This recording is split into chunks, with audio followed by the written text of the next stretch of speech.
Let me make sure We're live. we're live. Live, you'll say?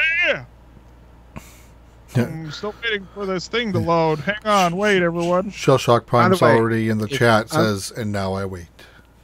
If you guys have not gone and listened to this new Kanye West song that came out today, it is the most bizarre thing I've ever heard in my life.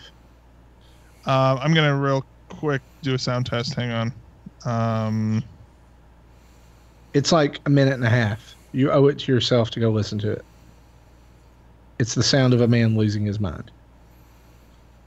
Nice. Probably a better use of your time is I retweeted like a 6.5, 7-minute video from, it was like a chain of commercials for this pull apart candy that kind of has an ongoing story from section to section, and it's the payoff at the end is hilarious.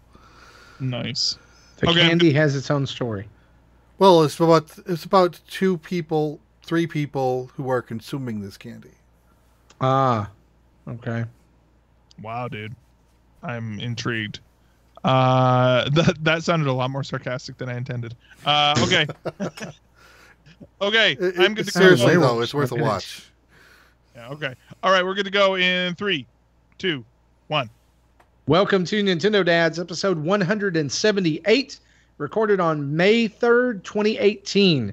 On tonight's episode, we discuss reception to Donkey Kong Tropical Freeze being released on the Switch, and there's leaks on leaks on leaks on leaks from Super Mario Odyssey, Kirby Star Allies, and so much more we're going to talk about on tonight's show. Zach, cue that sweet music.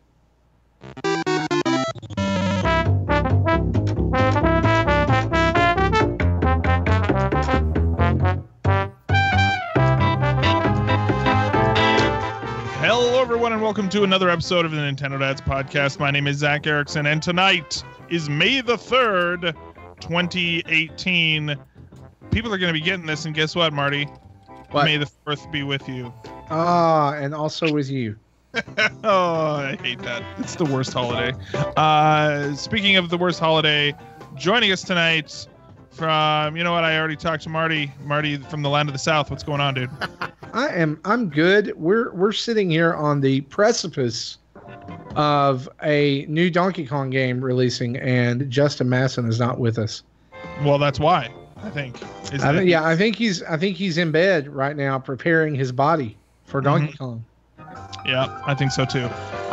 Joining us as well, king of VGTribune.com from high upon his throne, Jesse Waldeck. What's going on, Jesse? Well, if he gets releases at midnight his time like we do, he could have been playing it 4 hours ago. Yeah. Wow. You know what? Again, where do you think he is?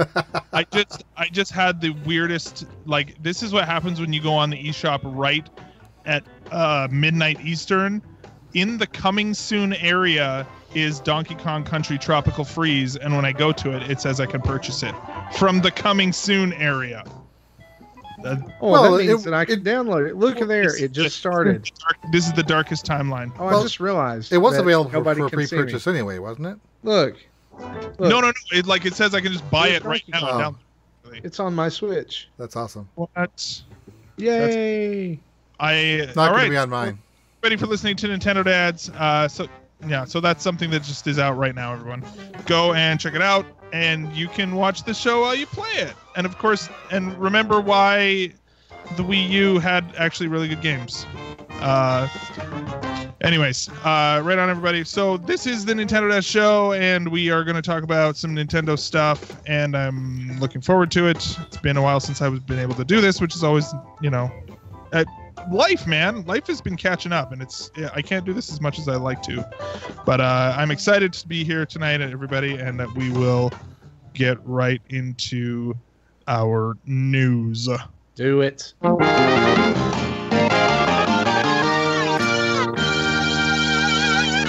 And the news is brought to you by patreon.com/NintendoDads, where for as little as $1 a month, you guys can support the show. You can enable this nonsense. You know, like you can. Is enable the word I'm looking for? Probably not. Sure it is. This is your fault. So thank you so much to all of our patrons. Marty, what's the news on the Patreon front? So here's the deal, guys. We are standing on the edge of about to give away another $50 in eShop credits to one of our patrons. This is madness. It is madness, is it not? But this is what we do because we love you and we're thankful for you. So I'm checking right now as we speak, our patrons. And so here's the thing. We are looking for new patrons. We're looking for you to sign up if you're a longtime listener of the show and you have not jumped on the Patreon train. You could still do that. And even for just $1 a month, you can be entered to win that $50 in the eShop credit every month. Or you can join one of the other tiers and get cool things like access to our private Discord chat where we have some awesome Nintendo and other discussion. I mean, we're in there like, guys, craziness. I know Nintendo dads talking about God of War, talking about other stuff. I mean, there's good stuff going on in there. We're thankful for that. I forget who it was, but someone reluctantly asked, can we get a God of War channel? We're like, sure, let's do it. Yep. Yeah, we'll do it. That's what we do. We just say do it and it appears. Thank you, Tim. We appreciate it. But then $15, you get entered into a monthly merch giveaway. There's all kinds of stuff going on over there, guys. It's fantastic. We're thankful that we get to be a part of that and go back and bless our community. And so thank you from the bottom of our heart. And you can go find that over at patreon.com/Nintendo Dads. Yeah, and when somebody asks whose fault is this, you can triumphantly say it's my fault. So yeah, absolutely, right on. Well, I got some thing in my throat. What's going on here? Zach? I feel like that should be a shirt. By the way, can you get on designing that?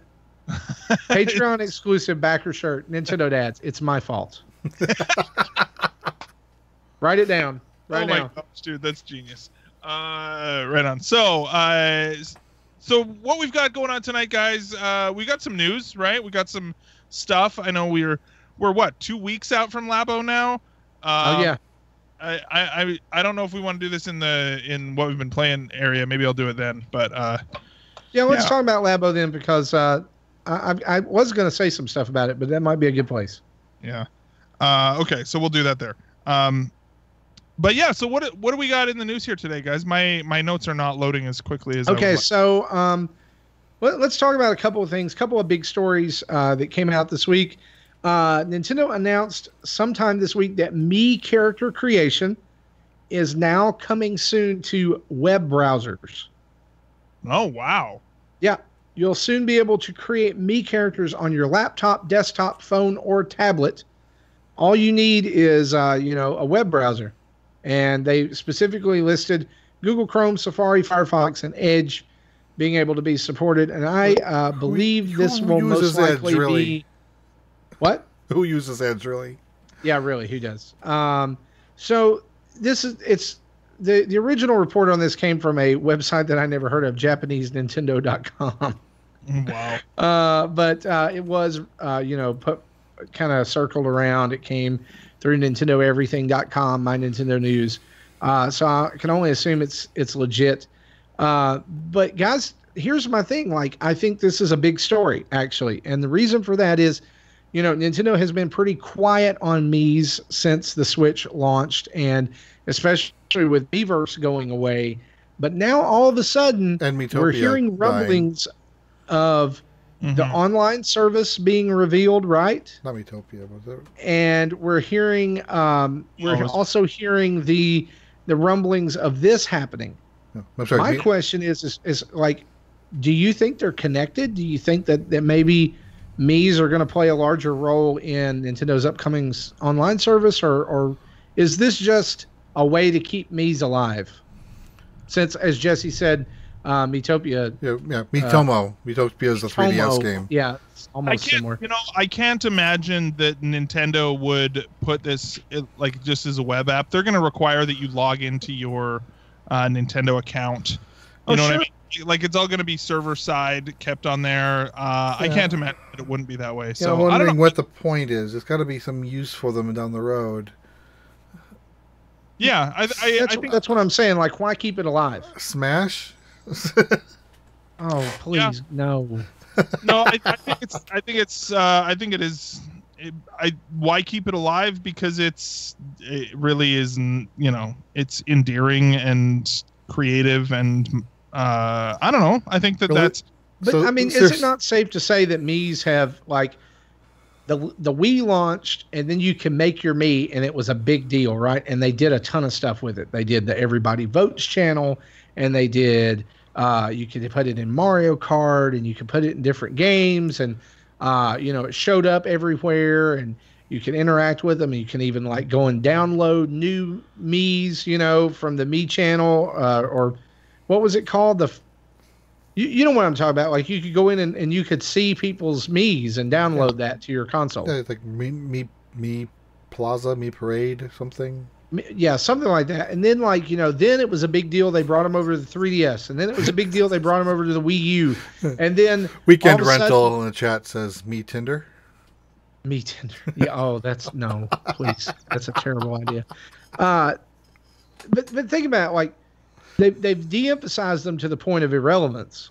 And when it started out, it was a really cool idea. It was really novel, and like it fit Mii's and Wii. I mean, but I don't see Nintendo letting something that was a cool, novel idea that everybody associates with Nintendo consoles. I don't see them letting that just slip through their fingers, and we're never going to touch that again. I think that they're just one of the little things on there that's just endearing enough. Like I'm like on my Switch right now, and my kids have a bunch of random weird characters with red hair and sunglasses and like bright pink lips, Oh wait, that's my avatar. No, just. But like, you know what I mean? Like my kids have just gone in and made a bunch of characters in here, and they just enjoy doing that.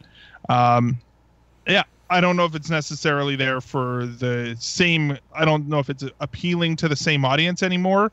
But that doesn't mean it's not appealing to somebody. So I just wonder if it maybe is a catch-all too for people who made a Miitomo account or made a mobile account with Nintendo, but don't have Nintendo software or hardware other than mobile games. And this is how they customize their My Nintendo account, right? It's a way of getting around needing to own a Switch or a 3DS. Yeah. Well, and I imagine at this point, then it's easier to have a website than to maintain a mobile app, right? And so I imagine that that's another reason why they do that. And they just connect it to. I mean, you could very easily in the Nintendo Switch app, you could have a little area that links to the website, or it's an embedded browser or something like that. So I imagine we'll see that kind of thing too. Well, this article also mentions that the ability to do this will be available from late May. So by that point, Nintendo will have revealed something on its online service, which we found out this week. Also, that we're going to hear something in early May. They're supposedly going to update the website, and there's going to be details about. Yeah, I would say probably next week. Probably by the time we release this episode, frankly. That's actually why I went and refreshed the page right now, just because Nintendo has a habit of doing that, like 9:00 on a Thursday night. Time to drop some news. Yeah, exactly. Here's a new 2DS XL. I don't remember how I got the Mii built on my Wii U. It might have been imported from something else, but I think the last Mii I actually remember making was when I got the 3DS, where I took a picture of myself and it kind of made I think this is what you look like, and then I kind of do some hand tweaks. Other than that, I really haven't played with it in years. You got to be careful about those hand tweaks, though. Let me tell you. I don't know what that means. Yeah. So that's what other what else is going on with this? And so we're actually thinking they need. I'm skeptical that they're gonna show off their online stuff. Like maybe they will, but I've been in such managing my own expectations mode for so long with Nintendo that that maybe I'm skeptical because of that. I don't know. Yeah. I don't think we're gonna get, again, high hopes, low expectations. I don't think we're going to get all that much of details on it. I think they're going to give you the bare minimum until they have to give you something else, which is what Nintendo does a lot, right? That's what they always. So we're going to get a launch window. We're not going to get a launch date, and we're going to get maybe a little bit of detail on voice chat and different things like that. And then we're going to get maybe some details on whatever the retro game thing is, right? Yeah. And I think that may be just about it. Mm-hmm. Yeah. And I know that's pretty vague, but seriously, like how much I really want, if you're sitting there and listening to this and you're thinking about online service, ask yourself this question. Legitimately, how much do you think they're going to give you? Don't ask the question, how much do you want them to give you? How much do you think they're going to give you? And then take that and lower it by about half. Yeah. Yeah, seriously. Because that is I'm there's been so much talk about this online service, quote unquote, and I think that even giving it that name of like online service is just setting people up for disappointment, because I think it's going to be literally like, here's your friends list. Here, like, don't anybody out there who's expecting a party system or anything like that, just be prepared for disappointment if that's what you're wanting, because there's no way that that's happening. I at this point am basically prepared for we will have an update to the app, right? And they will continue with the plan that they've already said that they have, which is use the app to do voice chat, and otherwise, and by the way, now you have to pay for it, which makes me think maybe there will be some additional features in there, but I don't necessarily think that they're going to move away from the plan that they already have. Right. So. Right. And think about this, like in managing your expectations too, think about this. A year of Xbox Live and a year of PlayStation Plus is roughly $60 each, right? Yeah. Yep. Nintendo's is going to cost $20 a year. Yeah. And it's going to include the classics, the updated classics collection. Well, Right. that's what they said before. Doesn't necessarily mean that that's set in stone. I still have a feeling it might creep up to 30-ish, but just because they can. But even if it does creep up, but still, they're still let's advertising. be honest. yeah, that's still an Get awesome games price. Yes, on Xbox Live and on PlayStation Plus, and that's maybe what Nintendo gives you. Yeah. Maybe. Yeah. Right? I mean, I want it to be great. Don't get me wrong. I want it to just I'd prefer if it sucked. No, blow my socks off. See, I mean, none of us is going to sit here and be like, well, I hope it fails. But well, think about how like Xbox One and PS4 work. You normally have one console in a house, so you have one account that has the premium product. Once that does, other accounts can still use it. In this case, especially in the multi-switch household, that is going to be only the subscription is only going to be tied to the one account on the one console. So if brother and sister both wanted it too, they're going to have to buy their own. So we're still going to be spending $60 a year or $90 a year, depending on how much it ends up being. Wait. There is no way they're going to make you spend more than $20 per system per year. Well, is that what you're saying? That if you want, there's very much a way. There is. Well, I don't think it's going to be sharing of the service like the other two allow, just mainly because it's one console in a household as opposed to one console per player. That's what I'm saying. Is that if I have to pay $20 for my son to play online on his account, that is highway. Maybe one system with multiple accounts. Maybe they might find a way to do it. But in my case, we have. Oh yeah, your case is different. Yeah, we have 3 systems. No one shares. And if I want it, it'll be mine. If my daughter wants it, she has to buy her own. If her brother wants it, he has to buy his own. Right. Yep. Welcome to the new normal. Sorry, I was under the impression that you were saying that per count per system. No. I was talking about with a one system per person model, which is kind of where they kind of want to go. just like a 3DS. Right. Yeah. Having said that, they also make room for 8 different profiles on each Switch, and you can only have one profile on a 3DS. So I think that they're flexible that way. So yeah. We'll still see how it all pans out at the end. Yeah, for sure. So next up here, the Donkey Kong Country disappeared from the Wii U eShop, then reappeared. Right. Tell me about this. What's going on? So earlier this week, eagle-eyed fans noticed that in preparation, what seemed like preparation for Donkey Kong Tropical Freeze to release on the Switch, that Nintendo delisted it from the Wii U eShop, where it was $19.99 for the Nintendo Selects version. And whether it was a glitch or whether it was due to criticism leveled at Nintendo from fans, later on this week, it mysteriously reappeared the same way that it disappeared, with no fanfare. Excuse me. No warning whatsoever. It just happened. And so this obviously drew outrage, right, from fans.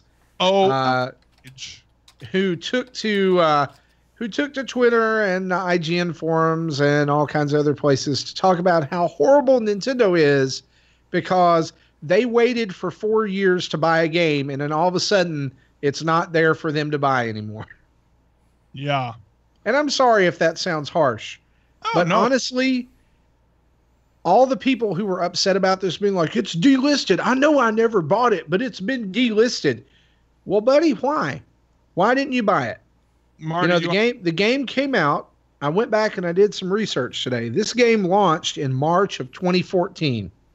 Here's the deal: is I don't think that the people who get outraged about things like that are really outraged at that. I think they're just looking for things to be angry about. You know what I mean? Like, you said it.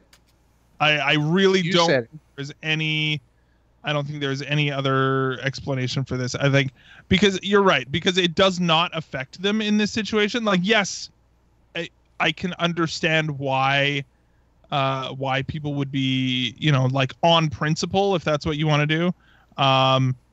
If Nintendo now, here's the thing. Here's where it's different. Nintendo announces Donkey Kong Tropical Freeze for the Switch and immediately pulls it from the Wii U eShop.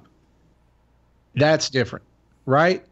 But here it really felt like, man, I was really looking for something to gripe about this week, and here it is. Here's the thing, though. Like, I think that both sides of this argument, like, I don't want to come across, basically, I'm looking at Josh and Nintendo Beyond in the chat room, basically like, whoa, you guys are defending Nintendo, and I'm like, well, I don't think that Nintendo taking it off the Wii U eShop is the right move either, because if you own a Wii shop in 2018 or a Wii U in 2018, I think that alone, there's like a loyalty reward there of like, yeah, you know what, we'll let you buy it for $20. Why not?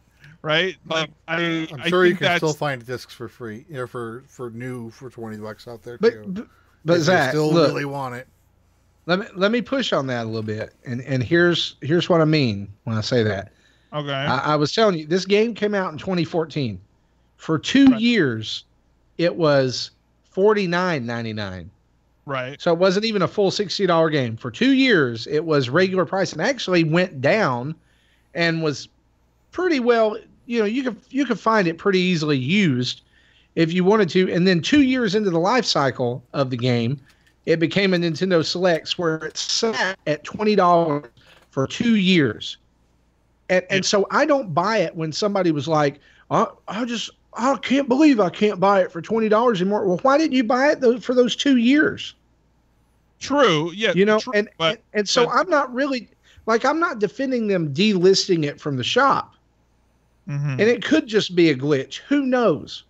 Yeah. But the thing is what I am defending is the fact that Nintendo is sitting on a gold mine with the Switch right now. Why wouldn't you move one of the best games on the Wii U over there and sell it for full price on your hotcake selling system, right? True. It makes sense. I think that there is an argument to be made that this game may be a little bit, if they were selling it for $50 on the Wii U and then down to $20, it has never been a full $60 game until it made its way to the Switch. And I don't think Funky Kong is worth $10 either. You know what I mean? Like, so that I think, no, I don't either. And so, like, I definitely do appreciate that argument that that this game is a little bit overpriced, if that's actually what's going on. I didn't realize that it was only $50 on the Wii U. My point is that despite what it costs on the Switch, the witch hunt against Nintendo over it being delisted is absolutely bogus. I think it's a little bit. I think that, again, there are legitimate criticisms to be made, but having said that, I guess my criticism, I'm going to take I might maybe even take heat for this, but my criticism or my problem is not with what the criticism is. It is I highly doubt that the majority of the people who are upset about this online actually, that those criticisms are from those people. Are you saying that you highly doubt that the criticism is real criticism, or it's just bandwagoning?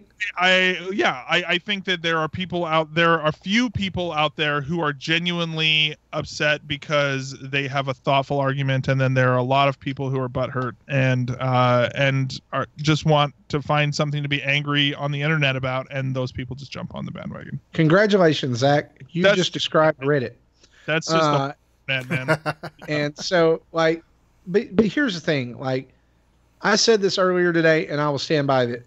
And I, again, as you said, I might catch heat for this. If you are one of the people who is complaining about Tropical Freeze being $60 on the Switch, and you didn't buy it anytime in the 4 years that it was out for the Wii U, you're part of the problem. Here's the thing, though. Because it sold just over 1 million. So imagine, though, Marty, if you were one of the people who actually did buy this game at full price on the Wii U and paid $50 for it, and like, man, I kind of like that game. I'd totally pay $50 again. Wait, it's $60 now. What? This game is like several years old, and all, you know what I mean? Like, for those people, I totally understand that. It's like $10 a monkey. Yeah, and then you add in $10 for I didn't think about that one. What you're going for? $10 a monkey, and then you add in $10 for the levels. I get that. Okay, I guess what I'm trying to say is, like, people who sat there and went, "Well, I'll buy it later. I'll buy it when it goes on sale." Okay, it's on sale. I'll buy it. I still don't want to buy it. You know. I don't know. I don't have a lot of sympathy. I guess. I'm sorry. And I guess I don't have a lot of sympathy because I bought this on credit, because I had a bunch of eShop credit. Here's and I spent $12 on it. So Josh in the chat also says this. He says, "Look at it this way: Hyrule Warriors on Switch is $60, but it comes with all the DLC, which, by the way, is like DLC from. I think if you would have bought all the DLC on both the Wii U version and the 3DS version, which the Switch version comes with, it would have cost like probably close to $50 just for the DLC. Yeah. That game is $24.99 actually. Yeah, and then Donkey Kong Country Tropical Freeze has no genuine new content, and it's $40 more than it costs on Wii U right now. So, I mean, like, absolutely, it is a very high-priced. It is an overpriced game, I think, on the Switch. I think that's a justified statement. But you know what? I don't know. I think the people are they're gonna vote with their wallet, which is maybe a lazy argument, but it's late and I'm tired. And here's what I think is gonna happen. Remember when the Switch launched, everybody's like, Mario Kart 8 Deluxe is just a lazy port. And then guess where Mario Kart 8 Deluxe is right now? It's still in top 3, sellers in some regions. Yeah. I don't know that Donkey Kong will do that, but I would bet that it more than doubles what it sold on the Wii U. Here's another alternate argument for this. Alternate reality. You have the reality stone. Is that it was underpriced before. It was undervalued, and this is a correction, right? Maybe here's another thing too, Zach. and this is going to be a separate news item, but I think this would be a good place to talk about this. I don't think it was just undervalued. I think it was under-reviewed.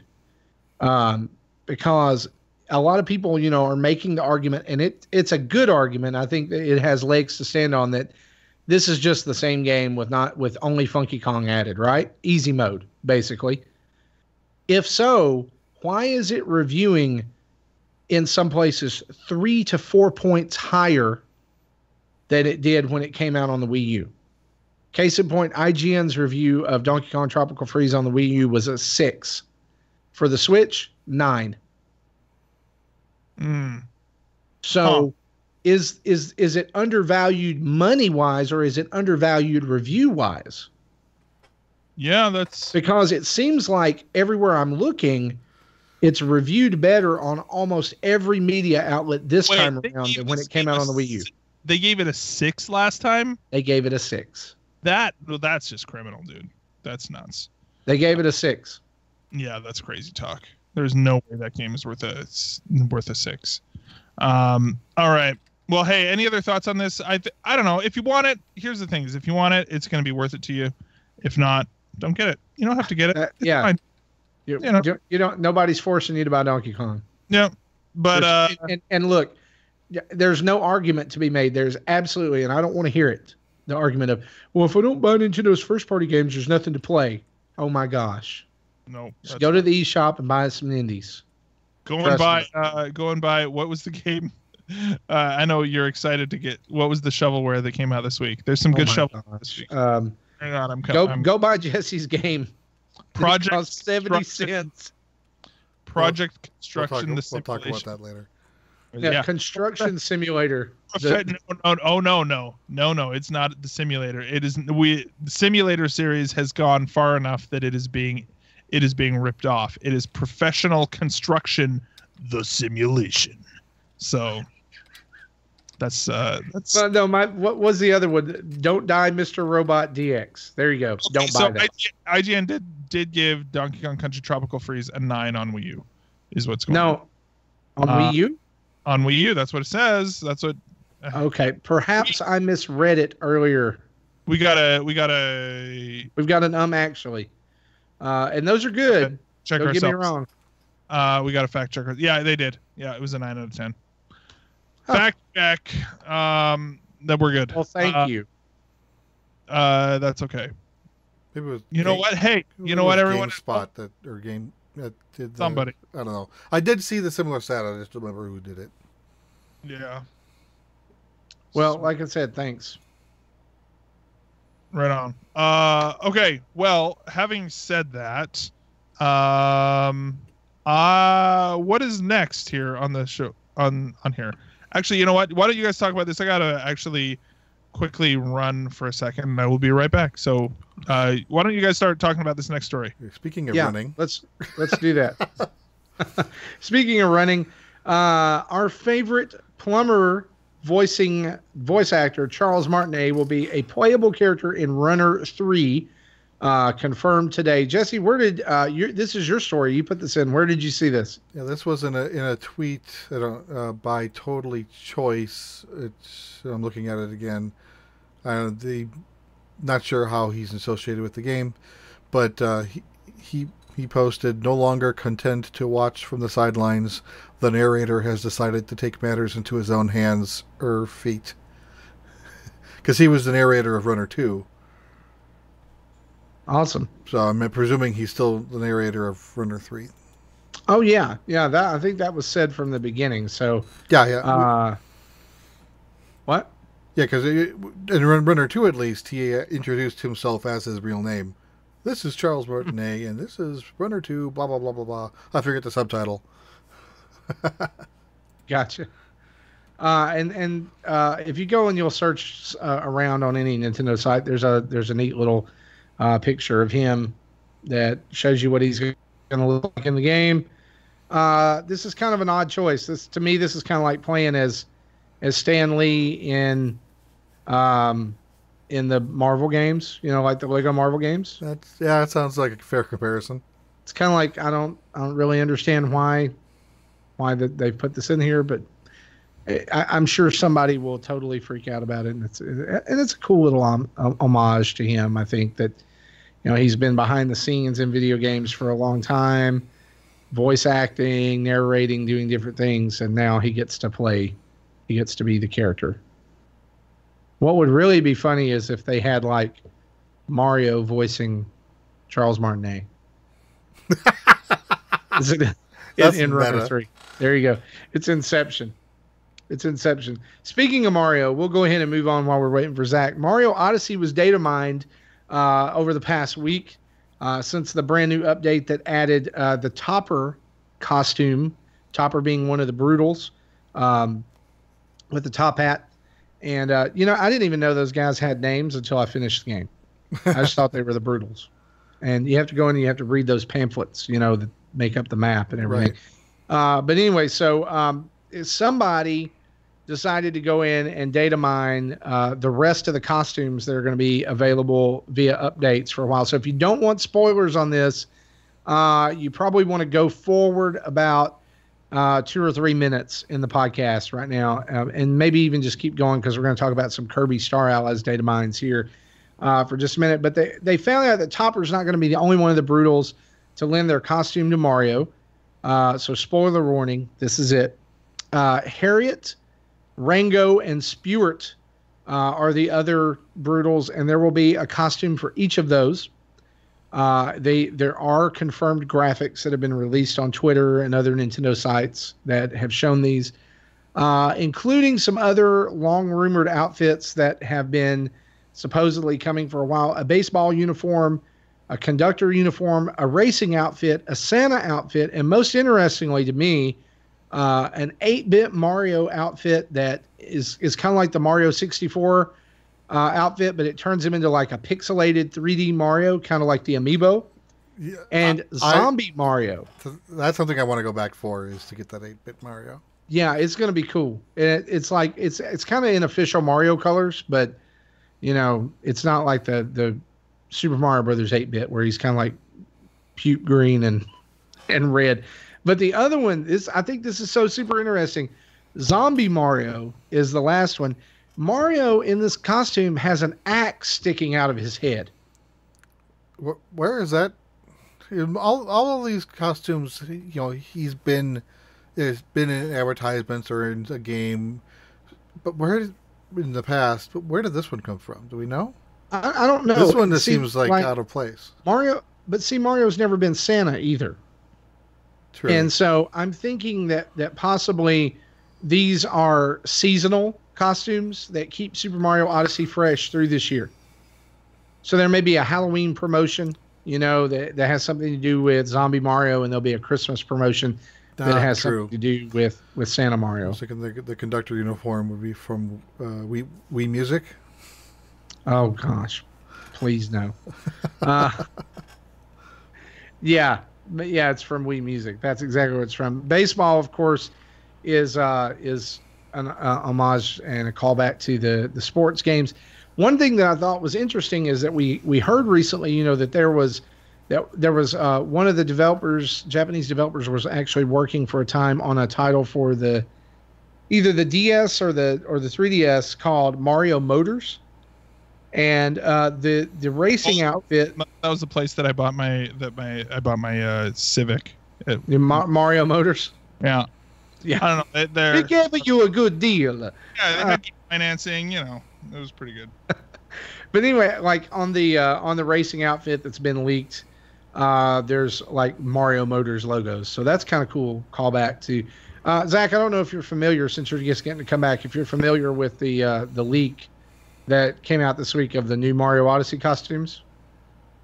Yeah, some of them, right? Like Zombie Mario and all the other brutal, like one of them's out right now, but the 3 other brutal costumes, conductor uniform, 8-bit Mario outfit that's going to function like the Mario 64 outfit, and Santa outfit. But sadly, one thing I learned tonight in doing a little bit of research for this to kind of bring it up on the show is that's long been rumored that there was actually, I think somebody found confirmed, like text files or something that were used in the game, that there would be a Link costume that would be released for Odyssey, and it has been removed.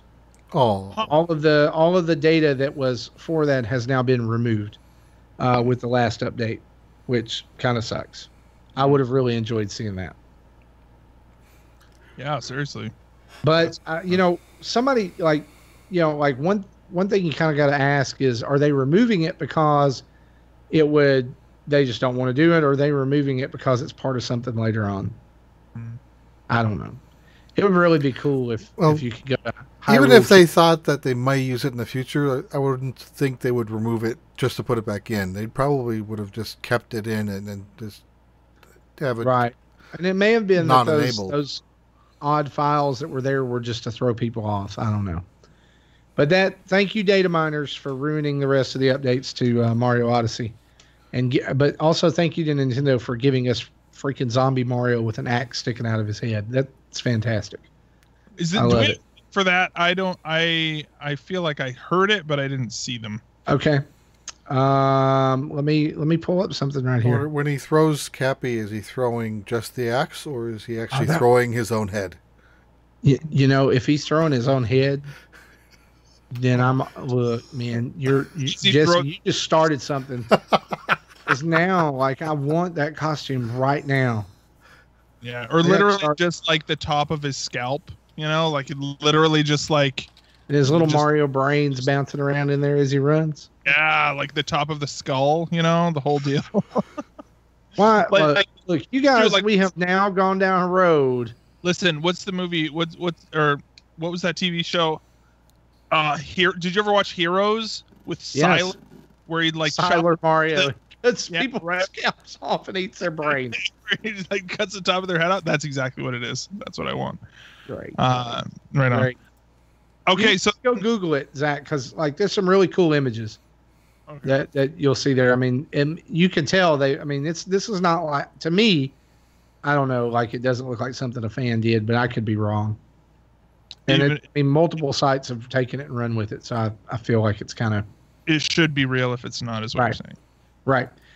In other data mining news, Kirby Star Allies has also been data mined for the identities of remaining Dream Friends, which appear to include 2 more waves that are coming soon. Again, if you don't want these to be spoiled, you probably want to go forward about 5 minutes. All right. So wave 2, of course, wave 1, if we go back, was Gooey and Marks and the animal trio from Kirby's Dream Land 2, right? Like Rick and the fish and the owl, Coo and Kind. That's it. Wave 2. Impressed. Good. Wave 2, which there's no release date on these yet. Adeline, DeRoach, and Dark Meta Knight will be added. Of course, Adeline is from Kirby 64 and also in Kirby's Dream Land 3. She is, if you've done any of the photos the puzzles on Kirby Star Allies, like one of the very first ones that you complete is of a girl who is drawing, different things. She's got black short hair. That's Adeline. DeRoach is like the main boss mouse from Kirby Squeak Squad. And Dark Meta Knight is just Meta Knight with a notch out of his mask, like a scar on his mask. I don't know. Wave 3, though, this is the one that really I think people are most excited about. Kind of wave 3 is going to be Magalore, who is like the guy that you help get his ship back up and running in Kirby's Return to Dreamland on the Wii. Taranza, who is the kind of puppet evil boss guy from Kirby Triple Deluxe. Susie, who is from Planet Robobot, and the 3 mages that are in the game before you fight Highness. So, God, I can't think of their names right now because they're weird. But you know who I'm talking about, Zach. You played it, right? The fire and the water and the electric mages that you have to fight in Star Allies. I haven't finished it yet. My son probably does, but I haven't finished it yet. Yeah. So, I'm having a Zach Erickson moment. Wow. That's what that is, huh? I'm sorry. It is now. I had to take Oh, no, it. you're good. Francesca is one of them. Flamberger and I'm totally blanking on the last one. It's like the one who is the lightning, like her name. Oh, Zan Partizan. Because that's easy to remember. Yeah. Yeah. So Francisca, Flamberger, and Zan Partizan will be the last, or may not be the last. They may just be what got data mined. But those are coming, which means they'll be added in the Dream Palace in the single player or the storyline part of the game, and there'll also be characters that you can play through in the different modes of the game, like the boss rush and other things where you can actually just control, somebody other than Kirby.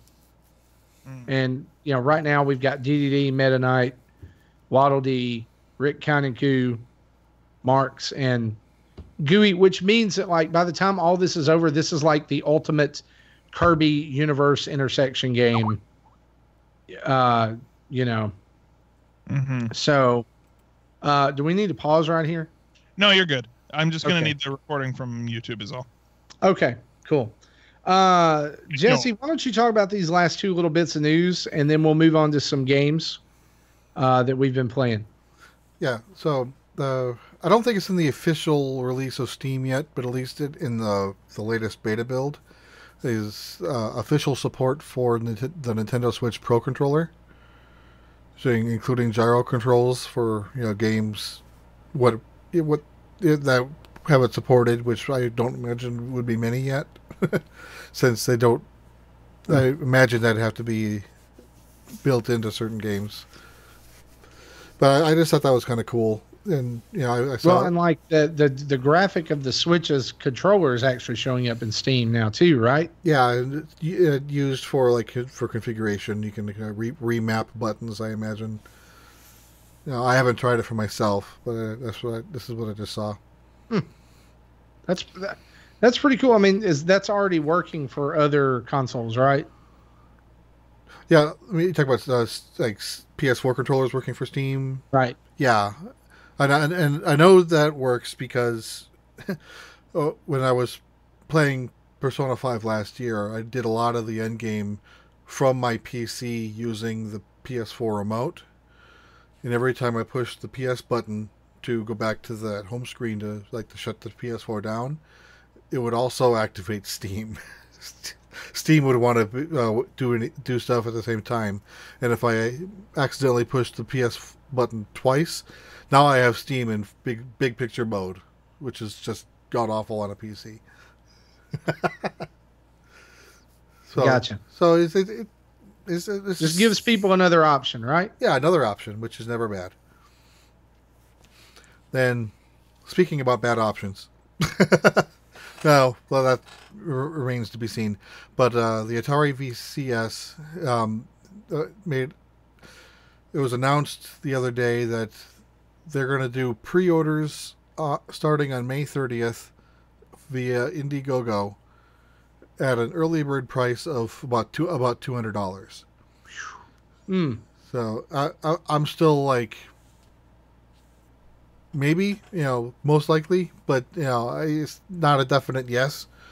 It just depends on what the funding looks like for me. But because this does have interest for me, because I grew up playing in television and Atari, so right. I'm curious about what this thing's going to be.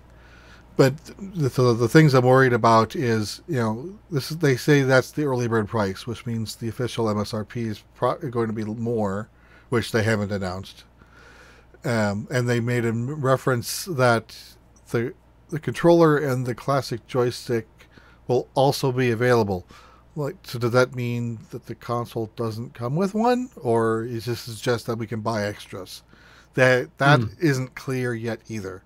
So probably won't be until May 30th. Yeah, see, I have a hard time trusting Atari's track record.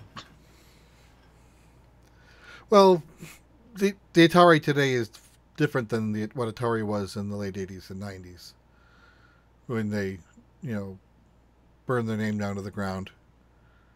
Well, like I'm just afraid that like this is going to be another Jaguar, and you're going to end up getting a controller with like number buttons, or another Ouya.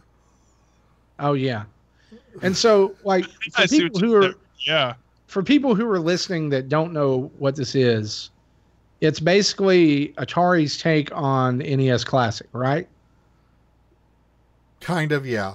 It's basically a Linux box. So it's a Linux machine that plugs into your TV, and they say you can put it into Linux desktop mode and do whatever you would do with a Linux machine. It has USB and Bluetooth, so you can add keyboards, mouse, headsets, and do what you would do with a computer. But it also has preloaded games. Yeah, it does have preloaded games. They say they said about or at least 100 classic Atari games. I imagine some additional will be available for purchase later. I don't think they were very clear on that either. Don't know if these also include third parties like the original, like from the Activision run, or if these are purely in-house games. I was reading about this earlier today, and it also said there would be a selection of modern games as well. I think that's part of the list. If you can run it on Linux, it'll work mode. Right. I just I'm kind of struggling to. And I mean, like, I grew up as a Nintendo guy, but I had a Sega Genesis, and I had a TurboGrafx 16, and I eventually had a PlayStation, right, and an Xbox. So I've branched out to all, but I've always struggled to see the appeal of an Atari, and I guess it's because those just came around before I was into video games. That's probably true because the Atari was pretty much like the first one out there. I think I don't know, I don't remember when the VCS was new, but Pong was like 76 or 77, like in the arcades. Right. So they go pretty deep, But then Mattel started with the Intellivision, I think in 79 in limited markets, and then 80 nationwide. So I think the Atari VCS was the original Atari VCS. The original name for Atari 2600 is VCS, so they're reusing the VCS name for this new system. That's cool. Just I guess a book out of Microsoft's handbook. It's Xbox One. Which one? The original one or the new one? So this is probably something that is mainly going to attract retro collectors, enthusiasts, nostalgia junkies, different things like that. People like me. Pretty much, yeah. But can't you already I don't know. I keep asking questions because I'm pretty ignorant about it. And I'll admit that. Can't you already play most of these games on a web browser? Yeah, and there's emulators out there. In fact, I have several Atari 2600 games on my modded NES Classic.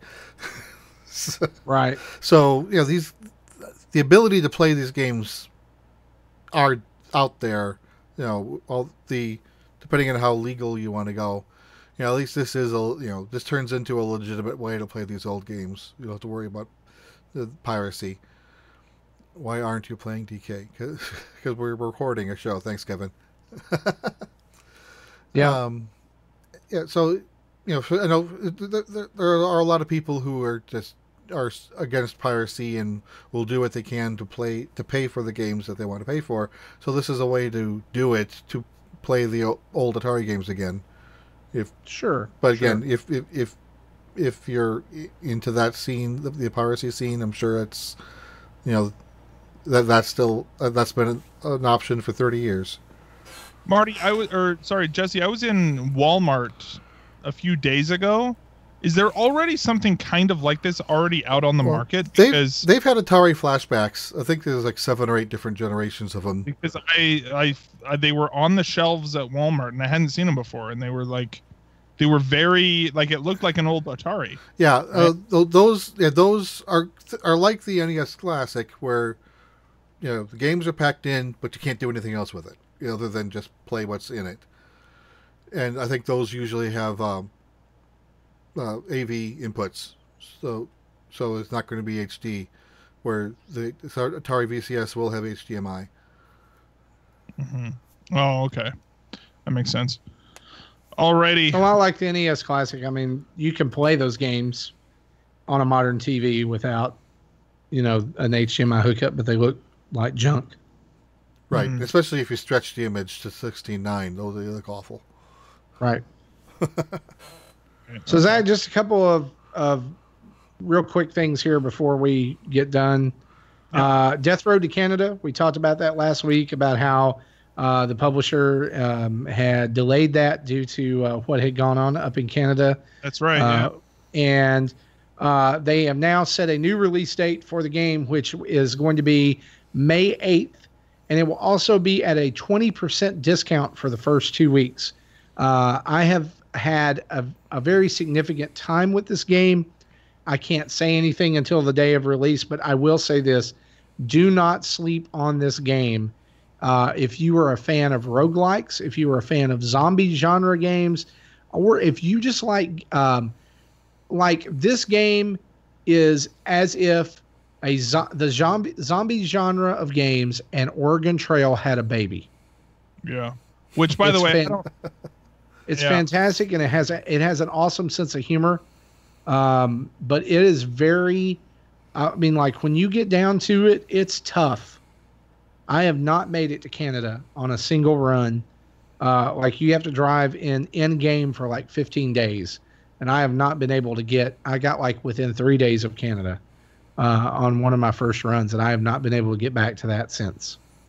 But it's super, like, it's funny because like you're playing and like, it doesn't take itself seriously at all. So like your character will be like, the way they move, they're these little blocky characters that kind of look like tiny high rise or whatever that app was. They did an offshoot of it, Tiny Death Star, on iOS. Tiny Tower. That's it. And they bop around the screen, and there's this really cheerful music. It's like, but you're getting like chased by zombies. Nice. And you're cutting them up with a pixelated chainsaw and stuff. So we'll have a video up on release day. Go check that out if you still have questions. I'm going to try to do like a full run through from beginning to end of one run through to Canada. What's the release date now? May 8th. May 8th. So this coming Tuesday. Like not to make light of the tragedy at all, but can you imagine a worse name for your game? Oh no. Yeah, I totally get why they did it. Like, wow. They had no choice, really. No, and they did absolutely the right thing. And I mean, you look at that. I mean, that's commendable for a developer who could have, who quite frankly they missed out on profit from that. Well, I think I'm not saying they would profit from the tragedy. I'm saying they missed out on weeks that game could have been available. Again, I think people could have very justifiably. Well, they could have boycotted the game very, very easily. Sure. Yeah. You know what I mean? Whereas if they wait, I think they actually probably stand to make more money by waiting. Mm-hmm. Sometimes earlier isn't always a guaranteed better thing. So. Yep. So also, Luminase Remastered has now slipped in date, like a lot of other Switch games are doing right now. It was originally planned to be spring 2018. It is now. They announced it's been delayed now until June 26th of this year. So still, I guess it just misses a spring window. It's like early summer. Yeah. Now it misses spring by 1 week. Oh wow. So yeah. So not a June 20th, June 21st ish is usually when when summer starts. You know what? Like when they say spring, what they really mean is Q2, which is till the end of June. Like. I think they say spring. I think they say spring, but that is just a way of saying Q2. Right. You know what I mean? That's basically what it is. But it's weird that they use both notations. We just advocate for the world to just shift to that instead of like, oh yeah, weird, like the 21st. What if summer just started July 1st? That would make way more sense. It would make way more sense. Let's start a petition. But that's not how the sun works. It would also make sense if the time didn't change every year twice. Yeah, but we keep doing that. Yeah. What's that? Also, I didn't hear what you said, Zach. Hey, yeah. I mean, we don't hate on time change or anything like that, but anyway. I'm just saying, don't talk to me about Equinox crap, is what I'm saying, Marty. Yeah. I don't even know what. The sun works. Anyway. Yeah. Ikaruga is also coming out on the Switch on May 29th, which is really, really soon, including Tate mode for those of you who like that type of thing. It joins a handful of Switch games that can be played that way. And if you're like Jesse, you can play it in your custom Tate mode grip that he 3D printed. Except for I don't like bullet hells, so I'm not going to get it. But yeah, Ikaruga is like, and I don't even know if I'm saying that name right because I've never played the game. I've always heard about it and always wanted to. Yeah, Ikaruga is pronouncing it right. Like I really have always wanted to play it because I'm a huge fan of shooters. But then I went and watched a video on it and I was like, oh my gosh. This is the one that had my Switch across the room. 2-color, you can switch between the colors and right? You're like red and blue. So if you were red, you can pass through red bullets, but not blue, and you can switch to blue, and so you can. That's exactly right. Yeah, again, I've never played this, but I've seen it, and I've seen videos, and it's ugly. Ugly in the way that it's a bullet hell. It is the. I think it was the original one, right? It was the original bullet hell shooter. Yeah. Yeah. This was like GameCube era. Mm-hmm. Yeah. And it was a huge deal back then. And I mean, like, there's going to be a lot of people, I think, who are excited about that. So those are games coming out soon. Hey, Zach, let's talk about what we've been playing, shall we?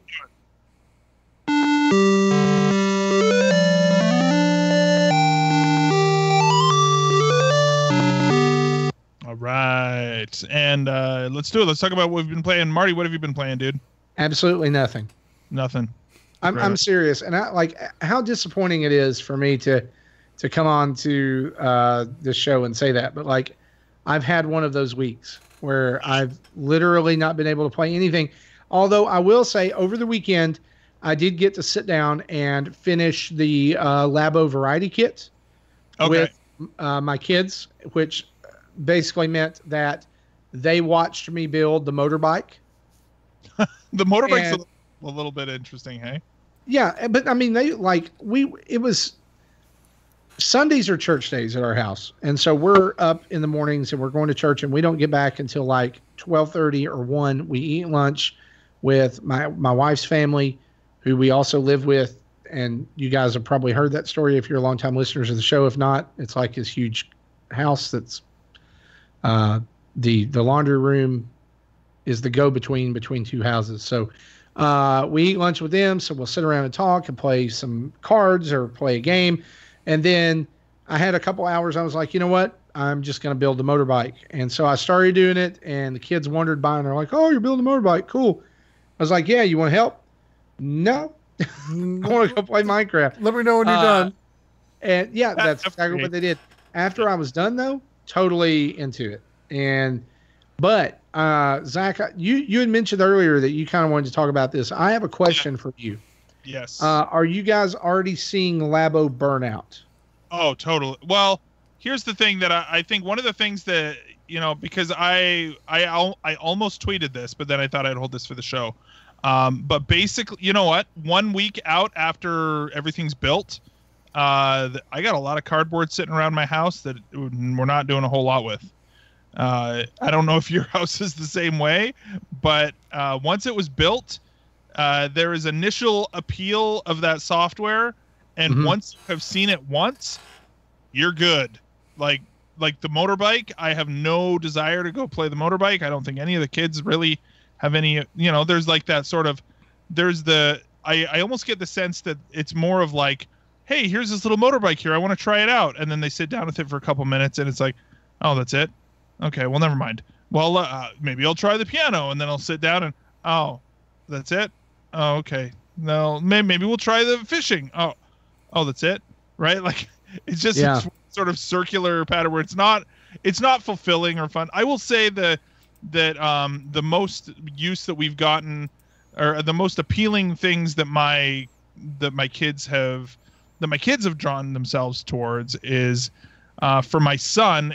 We actually built the robot kit together, and he had a friend over today, and they were like taking turns with it, which was pretty cool. That thing has been sitting on a hook in our living room for like since we bought it almost, though, right? Like it's the entire thing. I think that they need to they need to put more time into the actual games, into the software, because the stuff right now is just not great at all. Once you build it, you're done, which is not a great feeling. Yeah. And I think that they need to sell. I think they need to sell smaller packs. I think 5 things in that variety pack was too many, because you're right. You burn out before you get through them all, right? Like if you were able to buy something with 3 things in it, or maybe like 1 or 2 projects, and then you're done. And then instead of putting a card in, or like a cartridge in, you just put like a digital download code. I think that would be a way smarter idea. You'd be able to move them faster, or you'd be able to move them more. Now, I think what you're saying, like a couple of more extensive projects, but not anywhere near as extensive as the robot, right? Yeah, like I like the robot kit better than I like the variety kit. Well, I think the variety kit, like if you look at it, Nintendo has precedent for this, of taking ideas and like having really good ideas, and they're like good ideas at first, but then the further they go with them, they become greater ideas, right? Yeah. So I think you kind of see that in the variety kit. Like, there's an RC car. You can buzz the Joy-Cons and make it move around. Oh, but maybe we could make it, have IR going on, and have this or have that going on, or because like I know that like since we built the RC cars, we've not touched them. Right? Oh no, but of course. Yeah. The house, my daughter has gone back to that several times. Yeah, actually, you know what? My daughter has too. And she really enjoyed decorating it, and she enjoyed doing the thing with that. My son likes the fishing, and he's played it a couple of times. I'm interested to see what the practical applications of Labo are outside its own software. And what I mean by that is, can Nintendo create this and make it something that is, I don't want it to be necessary for a game, but something that would enhance a game in a way that if it wasn't there would suffer. You get does that make sense? Yeah. Yeah, I think, I think part of it is that there's an almost, again, like kind of, let's use this thing. Like imagine if you could use the motorbike in Mario Kart, for example. Sure. Like, is that kind of what you're saying? Like let's use that kind of thing. Yes. Or like a replacement for plastic peripherals or something like that. Like let's combine those ideas. I think that's a good idea. I agree. I think part of, I'm thinking, what is it about my experience with Labo that has made it so underwhelming? I think part of it, honestly, is almost more of a function of like what's going on in our house, which is we have a 1.5-year-old, and so all of that cardboard, when it's not in use, has to be up on a shelf out of reach. Sure. Right. So I've got we have a bookshelf in our living room, and all of the cardboard is on the very top shelf because it's the only place that we had room. And so the kids can't reach it, which is not great, admittedly, right? But at the same time, like, it's not like they can't ask for it if they want it, but it's just. But are they going to ask for it? Exactly. And I mean, within one day, the the whatever the little lip is on the piano, that like on the bottom thing where it holds all the keys, right? Where you kind of, the piano that actually is not built that great. Like there's this weird tray that just doesn't sit in the main body of the piano very well. It's not very secure, I find. And so, there's, so anyways, the piano, we ended up getting like kind of ripped at some point. We had to tape it together, but then the cardboard was a little bit softer after it had happened. And so like it just is not, it's not the same after the damage. I know they kind of say, oh yeah, well you could do that. Well, you could. And I think part of the issue that I'm realizing too is that the initial complaints of, oh, well, the cardboard, well, it's cardboard and you can repair it. It's like, well, yeah, you could, but you really want to constantly be spending time repairing it? Like, that's not... It's kind of like saying, hey, I cut off my finger. I can reattach this. Yeah, or even like... It's probably not going to work the same way it used to. You could get stitches, but, you know, I mean, that sucks and it hurts and you have to go to the doctor and, you know, all that kind of stuff. It's just... At the very least, it's annoying, and I think that, and it's an inconvenience. And when you want to play with the toy, you want to play with the toy, and I don't want to have, I don't want to have frequent interactions with my kids of, oh, Dad, this ripped, or oh no, this cardboard, or oh, get that away from the, you know, like I get that away from the 1-year-old.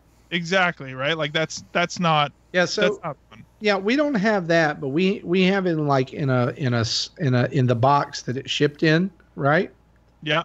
That's where the variety pack stuff is, and we still have the leftovers in the actual Labo box that it came with. Yeah. Because we just haven't done anything with them. We haven't even opened the robot kit. I opened it long enough to look inside and see what was in there. The robot kit's actually a really fun build. There's a few parts that actually, and me and my son actually spent the better part of a day building that robot kit, and it was fun. Like, I actually really enjoy. There are a few things that you do in that kit too that are very, they're just really smart. Like the way that you, I don't know, is there such a thing as a spoiler on building Labo stuff? No. Right, but like basically part of the robot kit is the pistons that go up and down in there, right? Sure. And you literally take an entire sheet worth, like, it's essentially a full-size sheet of cardboard, and you tear it into strips and fold it up and put it inside each one of those. So each one of those things has an entire sheet of cardboard folded up inside it it's nice and heavy, right? So you're using it as a weight. And there were a few moments like that in the build that I was like, huh, that's actually really smart, right? Like it was kind of a cool build to kind of work through. One thing that I have not done yet that I actually have been meaning to do is to get into that programming stuff, because and that's something that I haven't really explored at all, and neither has my son. And I think that if I were to spark his interest with that it would be that he could actually probably do some pretty cool things with it. But he's right at that age where I'm like, would it grab him, for one, right? And or is it a little bit too intimidating still? He's right at that stage where he can read, but I think with Labo, there's going to be a subsection of kids that it absolutely just grabs and will not let go, right? Especially the programming stuff, and they're going to have a wonderful time figuring that out and making their own creations, and then there's the other kids who, for a time, and not as long maybe as the Toy-Con Garage, but in the other direction, they're going to have an amazing time decorating these, right? I've seen some really cool Labo creations over the last week, There's a really great video that I watched of somebody who painted the entire piano to be like a Breath of the Wild piano. Yeah. It's really cool. Yeah, the one that I saw that comes to mind is somebody had done their RC car as a guardian. Oh, cool. From Breath of the Wild, and had all the markings on it, and it did it in neon paint, so it looks like it's glowing. And it's little things like that. My kids aren't to that stage yet. They don't necessarily have that skill or whatever, and so they don't have the Toy-Con Garage. So I would assume that your kids and my kids kind of fall into the other category of there's going to be a larger subset of kids and parents who buy Labo, and they're going to get it and they're going to play with it and go, well, that was a cool toy for a little bit, and then it's going to go sit in a closet. That's exactly what mine is going to end up being. And so we bought it with the idea of, oh, maybe this will help learn, or maybe this will, and they did, because I think part of Labo, part of the game, quote unquote, is building it. Yeah. Right? That's part of the experience of Labo. I think that actually is my biggest takeaway, because my initial response was, oh, this is really exciting. And I built one of the things with my kids the day that I got it, and then they went to bed. And then I was like, I'm just gonna build the motorbike right now. And then I built it, and then it was like instant regret. I was like, well, crap. Now, like, and then I like played the game, and it was like, oh well, it was kind of fun to build it. It's not about the software. Yeah, and I felt it almost felt like, wow, I feel like I kind of cheated my kids out of this experience. The only thing that I could like find that I would like accurately put my thoughts into words about it are, it's kind of like as being an adult who likes to build Legos. Like the experience of building Legos as an adult is great. It's zen. It's fun. I can switch my mind off and I can follow directions for a while and just kind of zone out. And it's like my happy place, right? You know, like I can just go and build and I can have a good time and I can relax. Yeah. Labo's kind of that way in that you can do that. Like it gives you all the directions, you know, and it's easy to follow along. But both of them end with, what do I do with it now? Yeah. You know, because like, again, as an adult Lego collector or person, I don't collect I haven't bought a Lego set in months. I literally bought one today. I'm not. Like the question is, and you asked this question is, okay, it's built. What do I do with it now? Because I'd really like it to stay in one piece, and I may not have room to display it, or I may have room to display it, but then what does that do to the rest of my space? And what you get what I'm saying?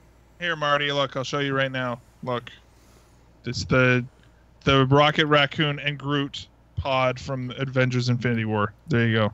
Thanks. That's what I wasn't going to buy any Legos, but now I see it and I need it. Did you know that you buy that set and the Guardians ship that they connect together? That's right. I know, right? It's so cool. Anyway, and you also get to the Infinity Stones. Yeah, exactly. And then which you totally have to buy the other set that comes with Thanos to get the gauntlet. No, that's what I'm saying. Is that the Guardians ship comes with Thanos? It comes with Thanos already. Okay, yes, you're good, right? So then, at least with those two sets, and you got Thanos and 2 stones to go in the most of the Guardians of the Galaxy, and you've got all the Guardians in those sets, anyways. Yeah. So is the Groot that totally okay? Lego Dad, come in. Is the Groot that comes with that Teenage Groot? Yep. Sold. All right, I'm going to Walmart. That's the $20 set, dude. That's the $20. Let's wrap this podcast up.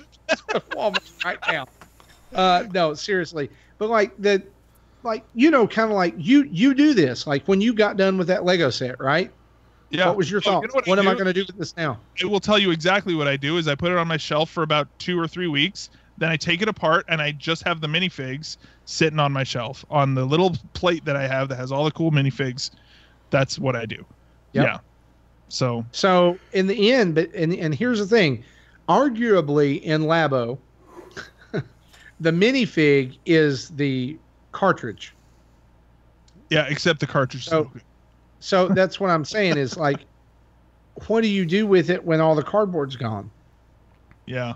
Well, and I'll tell you a secret is that I initially thought, oh, well, you know what? You'll be able to just make your own. No, this is too complicated to make your own.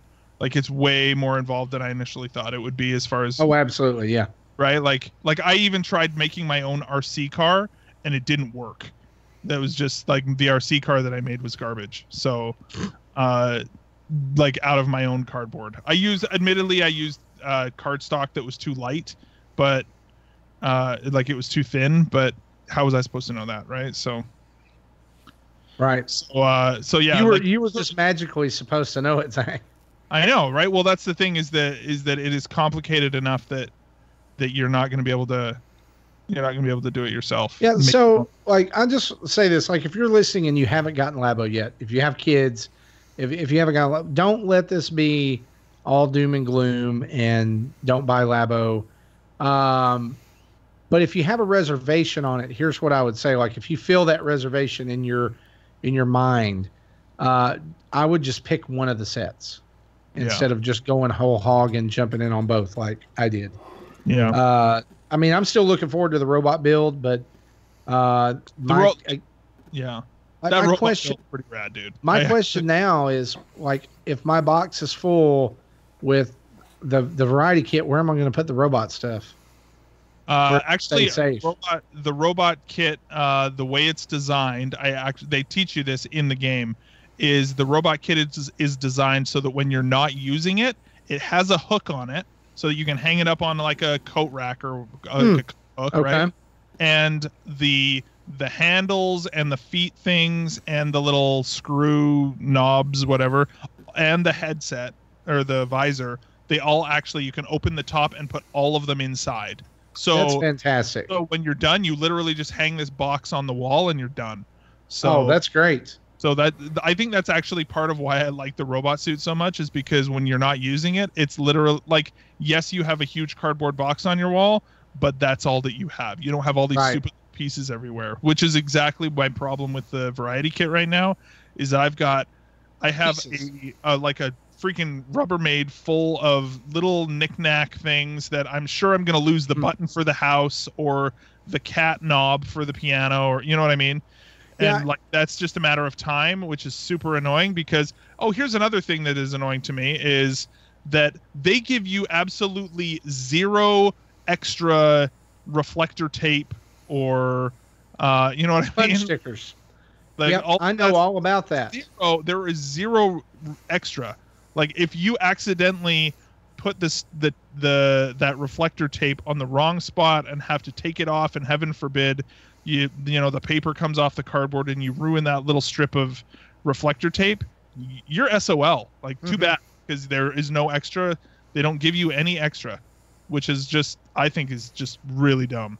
Especially since, again, going back to the example of Lego, like, if there is a small piece, then you are guaranteed to have one extra. That's just like part of the deal, right? So I don't know. It's a little. Well, they've got a lot to learn, and I would be willing to bet that the next Labo Toy-Con set that comes out maybe does a better job of being self-contained. Yeah.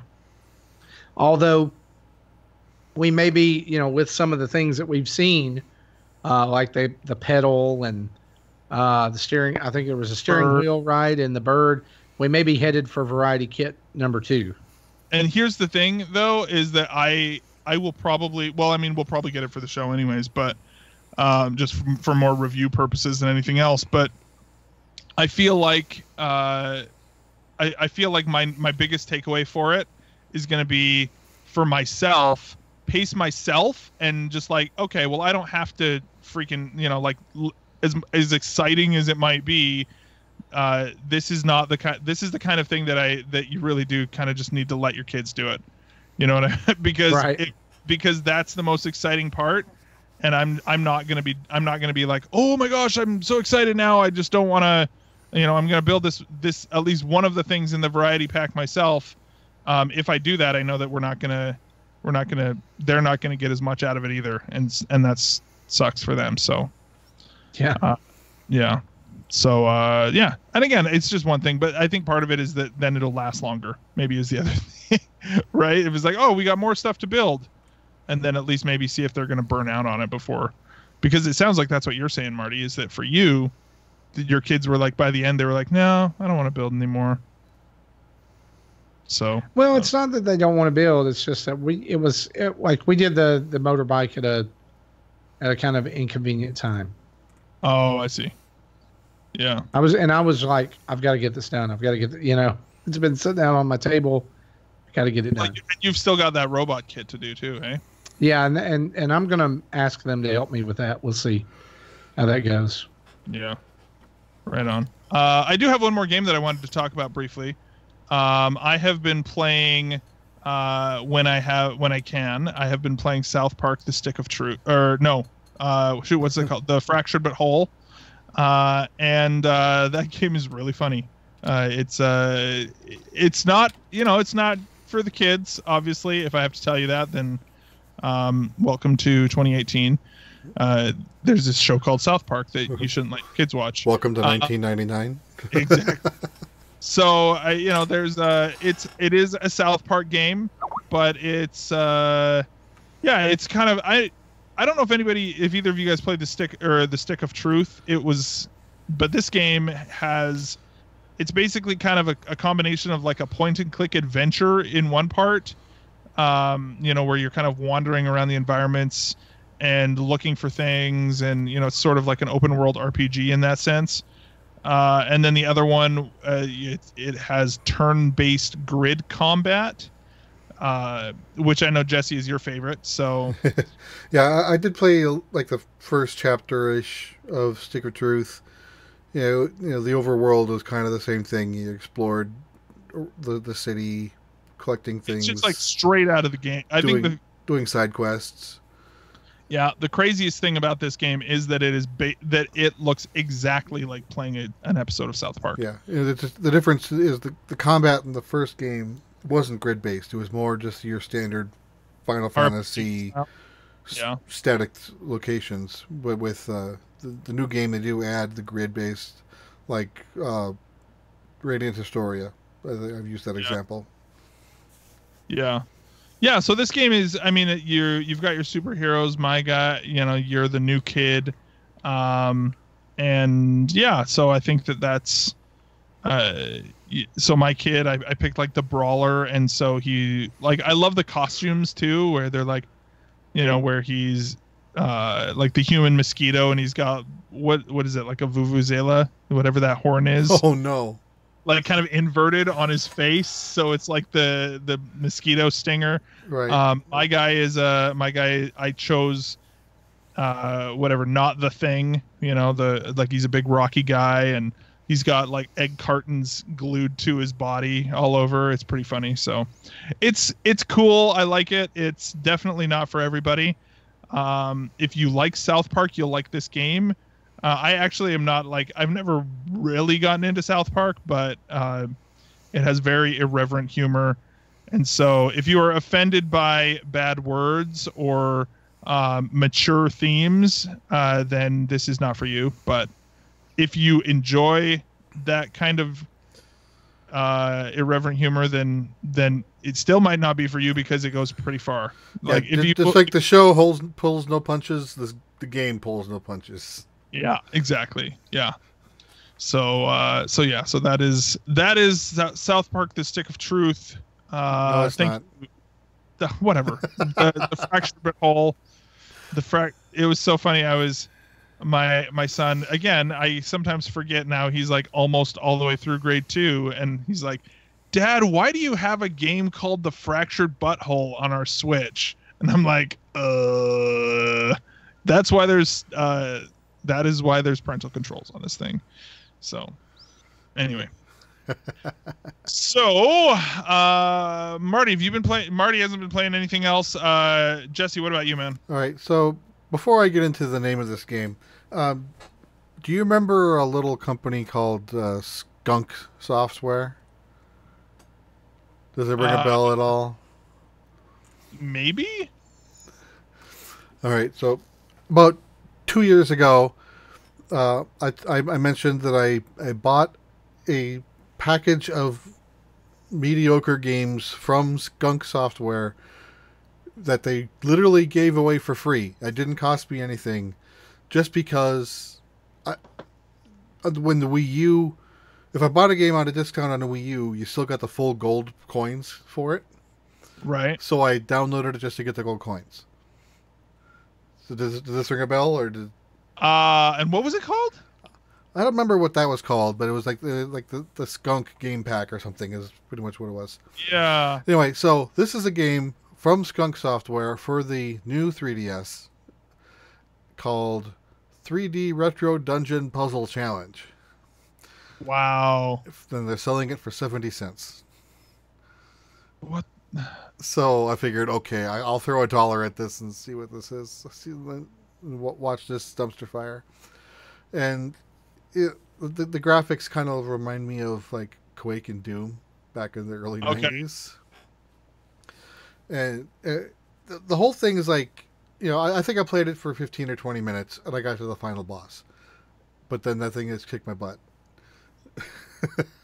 Wow. So the controls make sense once you're used to them, but they're just not intuitive. So your forward and backward is the L and R buttons. The circle pad lets you look left and right, but that's it. Not look up or look down. Okay. And then X is shoot an arrow, which looks like, blocky like a Minecraft arrow, but even worse. And there's a lot. It starts you off with really simple tutorial. Think how you started off with the Portal.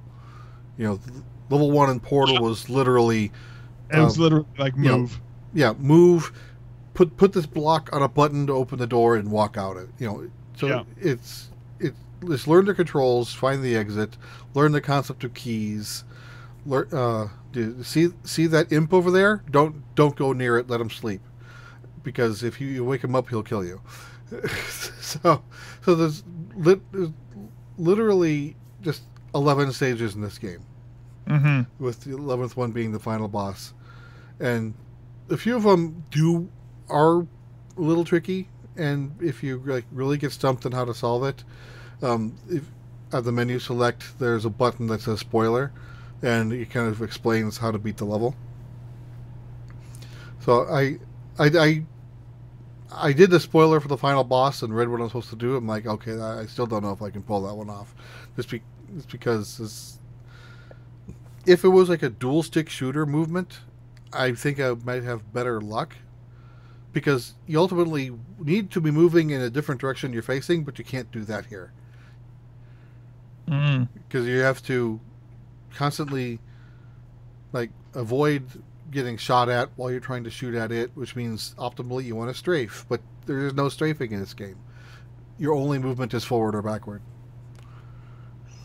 So it was 15 minutes ish. I'm probably not going to go back to it to finish it. 70 cents. I figured, why not? Wow. So thank you, Skunk, for Skunks. Another great game. Jeez. All I want to know is this: do you feel like you got your money's worth? I'd actually say yeah. I'd say yeah. This was worth a buck. You're a lot more forgiving than the rest of us, Jesse. Well, most people probably wouldn't agree, but it. For a different type of game, I don't like shooters, but this was one I could manipulate up until the final boss, yeah. So right on. Again, your mileage may vary. It's hard to argue with a 70-cent investment. Right on. Very cool. Right on. Well, do we have any emails going on here tonight, Marty? Yeah, actually, we do. We've got one. All right. That I want to highlight. Let me push and then we can talk about it. How's that sound? And I want to highlight it for this reason. It says this is the subject line. Don't defend Marty. Oh yeah. All right. Here we go. Right.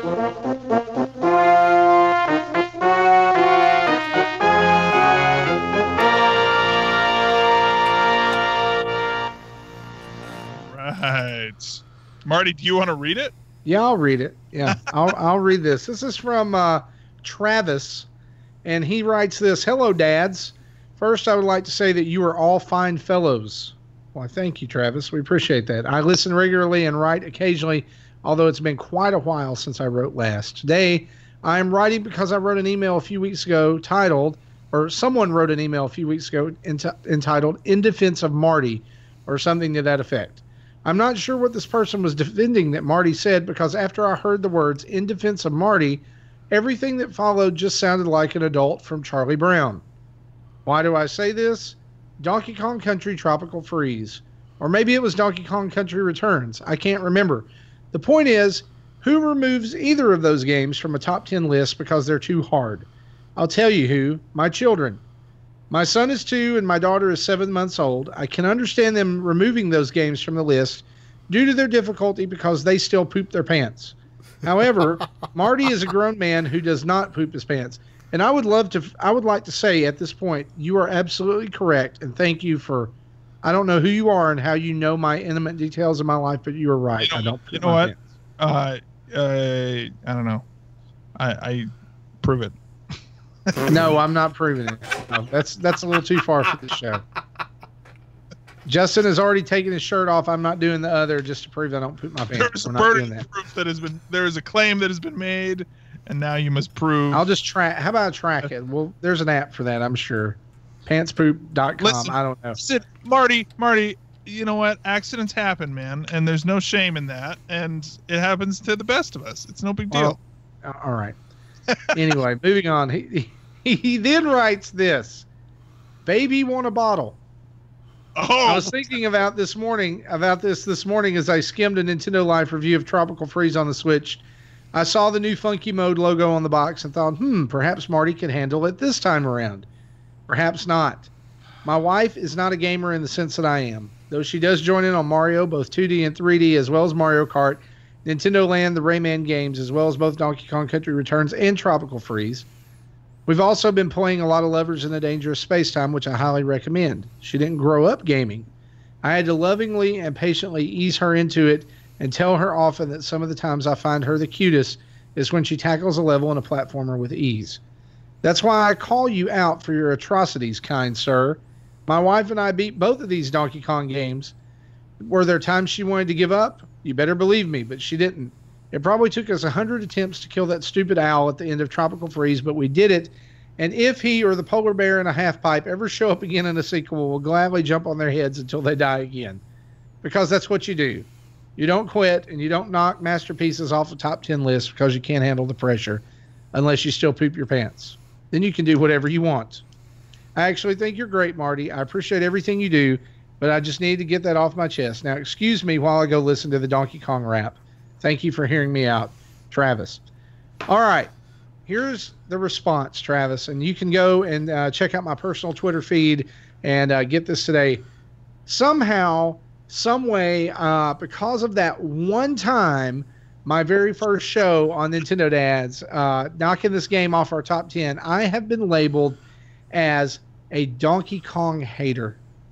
And I'm here to tell you and clear my name that is further from the truth. I have fond memories of the Super Nintendo days of all Donkey Kong Country games for that. I love those games. I still play those games.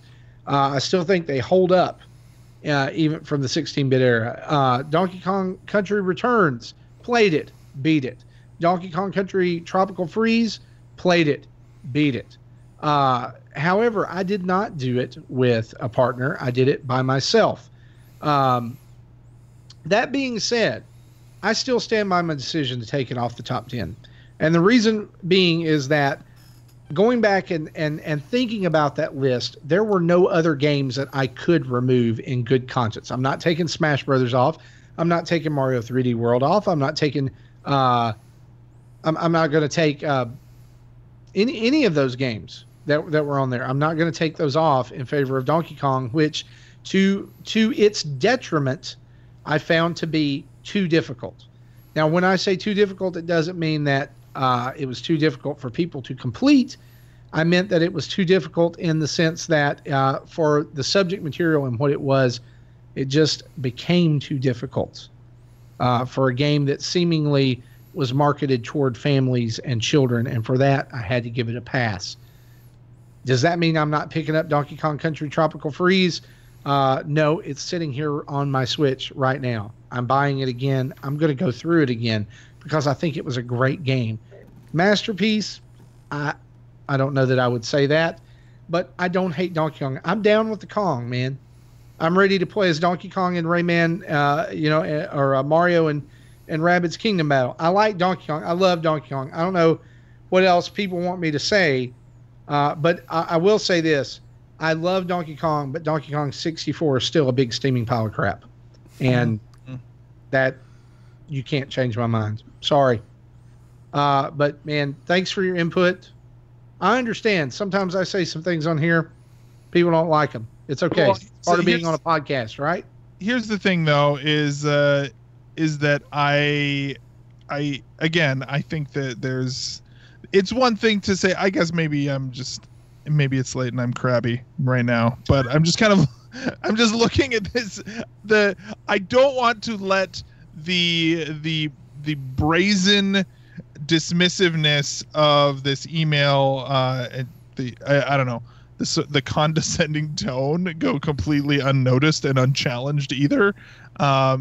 In this sort of and I know that it's kind of tongue in cheek, which is why I'm not actually as upset about it as I'm seeming. But I don't know. I feel like baby want his bottle is a little bit extreme. And I just wanted to make sure that did not go unchallenged or uncalled out. So, I actually prefer to drink my Coke from a bottle. Yeah. And not a can. So, yeah. But I can confirm again, baby, I did not poop my pants. Oh, yeah. Listen, man, you don't need to answer that question. That's private. It's okay. I can confirm that I am the healthiest. I am the healthiest podcaster that has ever podcasted. My doctor said so in a written statement that I gave him to give people. Yeah.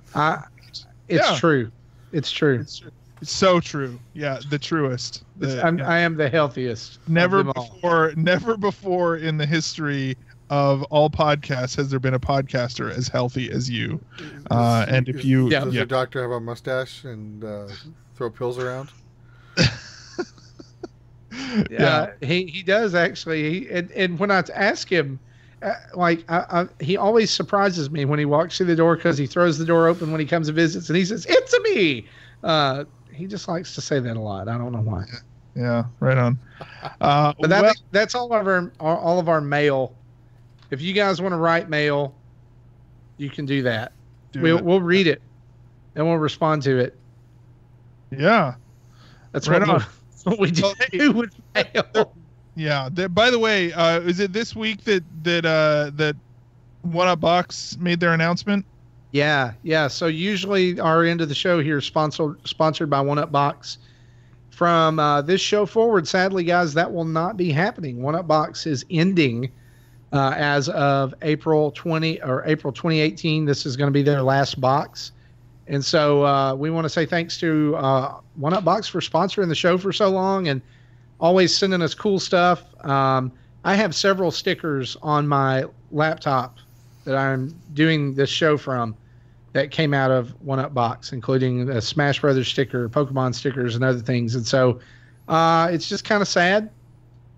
It's kind of like the end of an era. But I kind of it's one of those things you start strong with an idea like that, and then over time it probably just kind of plays out, right? Uh-huh. So fare thee well, One Up Box, and thanks for the support. We love you guys. Yeah. No, yeah, you guys are awesome. Thank you so much, and we will miss you guys being a part of the show. So having said that, guys, I think that is a show. That's a show. I think the first thing I want to say is, first off, to both of you fine gentlemen, thank you for doing the show tonight. It's been a pleasure. Absolutely.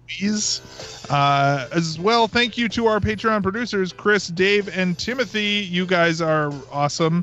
And also, if you guys want to stick around to the end of the show, we are going to have a super cool interview put in the post show here from the developers of a game coming out that was recently announced in the Nintendo showcase, Nindies showcase. The game is West of Loathing and is Asymmetrical Productions Studio. Asymmetric. Oh my gosh, dude. This is I am so bad at hawking other people's crap.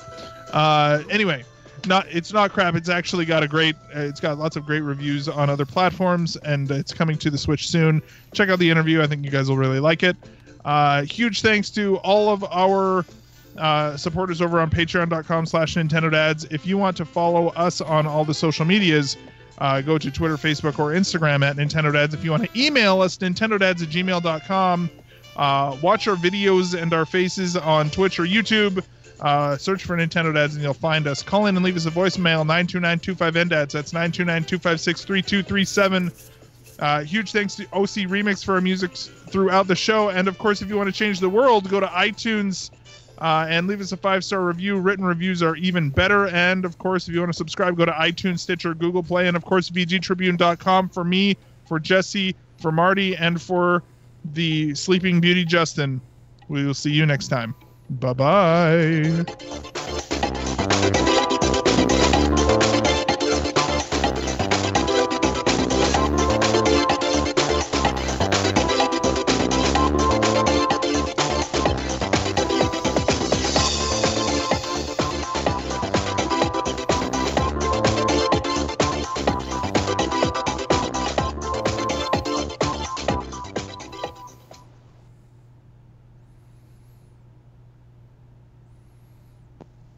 Thank you for listening to Nintendo Dads. Ta-da. Wow, For a second there, I thought that I was going to have to imitate your son. I know. I was like, wait, where's this music different? A different. I was working it up in my mind. I was like, okay, what do I need to do to make just thank you for listening to Nintendo Dads. I think when we recorded that would have been like, I think we recorded that in the old house, which would have been it would have been like 3 or 4.